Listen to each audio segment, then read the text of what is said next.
Hello everyone, welcome back to easy learn English study channel. आज की video में हम रविन्द्रनाथ टैगोर के एक बहुत ही ब्यूटीफुल पोएम को पढ़ेंगे, where the mind is without fear. Rabindranath Tagore 1861 to 1941।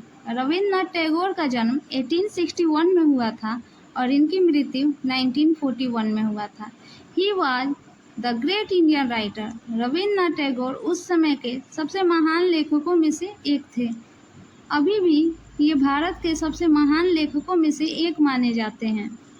Rabindranath Tagore एक ड्रामाटिस्ट थे, पोएट थे, short story writer, philosopher, humanist और नेशन बिल्डर भी थे। इन्होंने शांति निकेतन की स्थापना की थी, जो इंटरनेशनल यूनिवर्सिटी है। इन्हें 1913 में लिटरेचर में अपने योगदान के लिए नोबेल प्राइज से सम्मानित किया गया था, जो इनके वर्क गीतांजलि के लिए दिया गया था। ये भारत के पहले ऐसे इंसान थे जिन्हें नोबेल प्राइज मिला था। इनकी जो इम्पोर्टेंट वर्क है वो है Gitanjali, Gora, crescent moon, the wreck, the post office, Sadhana and the home and the world. Where mind is without fear एक लिरिक है जो गीतांजलि पोएम से लिया गया है, लेकिन इन्होंने इस पोएम को गीतांजलि के पहले भी पब्लिश्ड किया था। उससे ये बहुत पहले लिखा गया था। चलिए देखते हैं कि ये पोएम लिखा कब गया था। ये पोएम 1900 में लिखा गया था, जो बंगाली लैंग्वेज में थी। उसके बाद इन्होंने इस पोएम को 1911 में खुद से इंग्लिश में ट्रांसलेट किया था।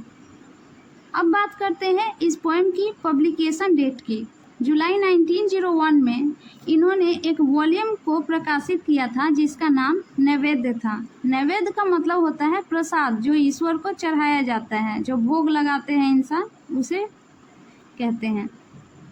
और ये जो पोएम है where mind is without fear, इसी वॉल्यूम में प्रकाशित हुई थी, पब्लिश्ड हुई थी, और इसका नाम प्रार्थना था। प्रार्थना का मतलब होता है प्रेयर। तो ये जो पोएट्री है रविन्द्रनाथ टैगोर की, ये प्रेयर है जो वो गॉड से कर रहे हैं।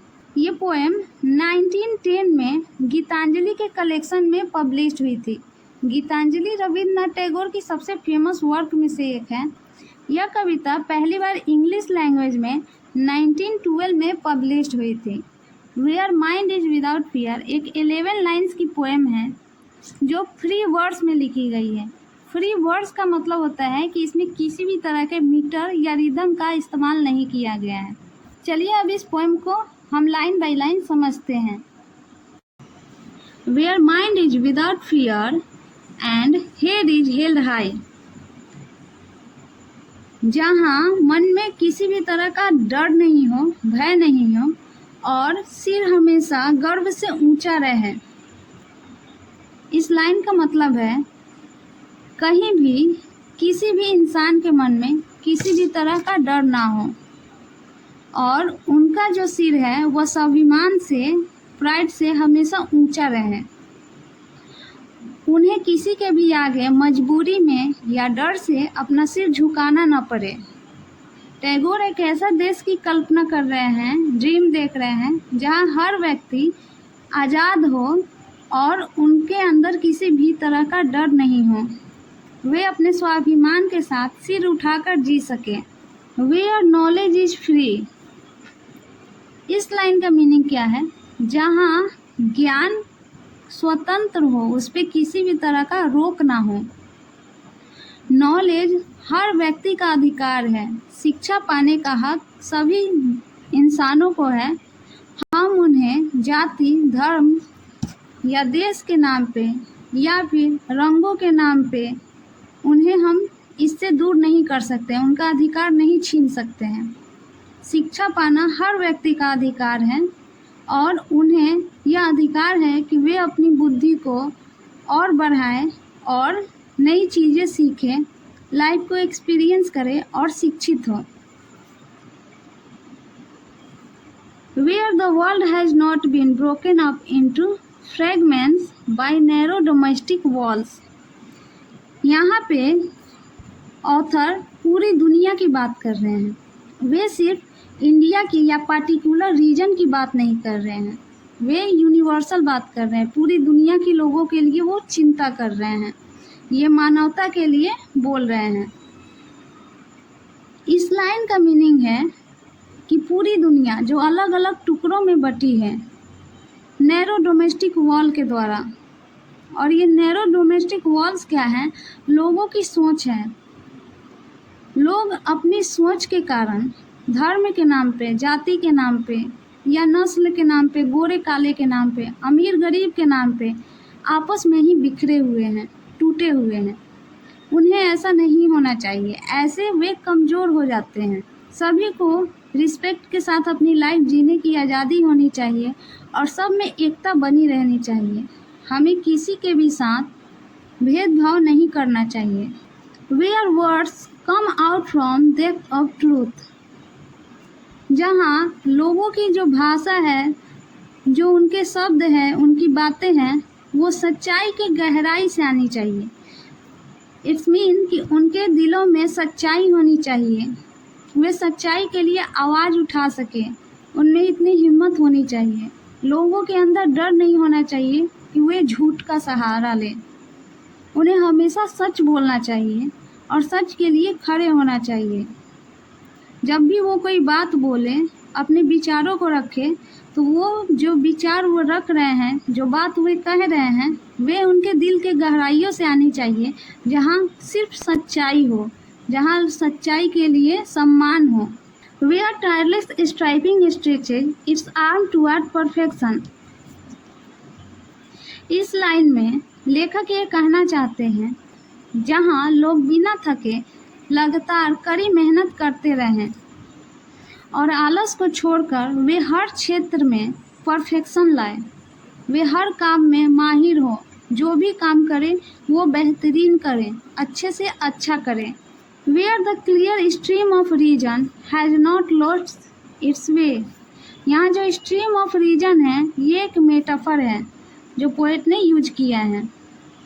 Into the dreary desert sand of death habit, इन दोनों लाइन का मीनिंग है, राइटर ये कहना चाहते हैं, जो रूढ़िवादी सोच है, जो हमें आगे नहीं बढ़ने देती है, जिसे हम धर्म के नाम पर आंख मूंद कर फॉलो करते हैं, उसे हमें नहीं करना चाहिए। हमें तार्किक सोचना चाहिए, किसी भी चीज़ के बारे में लॉजिकली सोचना चाहिए, साइंटिफिक फैक्ट को फॉलो करना चाहिए, ना कि जो पुराने समय से चले आ रहे हैं अंधविश्वास है उसे फॉलो करना चाहिए। हमें अपनी बुद्धि को लॉजिकली बढ़ाना चाहिए। ये जो बुद्धि है हमारी, रीजन है, इसकी जो नदी है वो हमेशा बहती रहे। पोएट ने यहाँ पे अंधविश्वास की तुलना एक सूखे हुए रेगिस्तान से की है कि अगर हमने अपनी बुद्धि को और अपने जो इंटेलेक्चुअल है रीजन को साइंटिफिक तरीके से नहीं आगे बढ़ाया, फैक्चुअल बातें नहीं की, और इसी तरह से अगर हम अंधविश्वासों को मानते जाएंगे तो हमारी जो ये बुद्धि है ये पूरी तरह से इस सूखे रेगिस्तान में जाकर एक नदी की तरह मर जाएगी।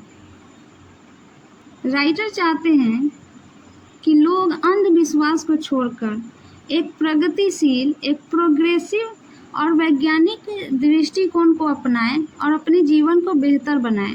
Where the mind is led forward by the, जहाँ लोगों के मन को ईश्वर खुद आगे बढ़ाए, उनकी बुद्धि को बढ़ाएं। लोगों की जो सोच छोटी होती है, जो वो आपस में बटे होते हैं, छोटी छोटी बातों को लेकर वे आपस में लड़ते हैं, टूटे फूटे रहते हैं, अंधविश्वासों को मानते हैं। तो राइटर यहाँ पे चाहते हैं उनके बुद्धि का विकास हो और वे हर क्षेत्र में प्रगति कर पाए, प्रोग्रेस कर पाए। Into ever widening thought and action, into that heaven of freedom, my father, let my country awake। यहाँ my father गॉड को बोला जा रहा है। पोएट ईश्वर से प्रार्थना कर रहे हैं, जहाँ लगातार लोगों की बुद्धि और उनके कर्म की ओर जाए, उनकी बुद्धि का विकास हो, वे अंधविश्वासों में ना पड़े, धर्म के नाम पे ना लड़े। ऐसे आज़ादी के स्वर्ग में मेरे देश को ले जाओ ईश्वर। लेखक गॉड से ये प्रेयर कर रहे हैं कि मेरे देश को एक ऐसे स्वर्ग में ले जाओ जहां लोग इस छोटी छोटी मानसिकता को छोड़कर लगातार अपने कर्मों की तरफ ध्यान रखें और अपने बुद्धि का विकास करते रहे। उनकी बुद्धि सदा बढ़ती रहे, वे साइंटिफिक तरीके से सोचे, फैक्चुअल सोचे और साथ ही वे अंधविश्वासों और रूढ़िवाद विचारों को छोड़े, भेदभाव को छोड़े। ऐसे ही आज़ादी के स्वर्ग में मेरे देश को ले जाओ हे पिता। वे ईश्वर से प्रार्थना कर रहे हैं और ऐसे ही स्वर्ग में मेरे लोगों को जगाओ, उन्हें नींद से उठाओ, उनको जागरूक करो।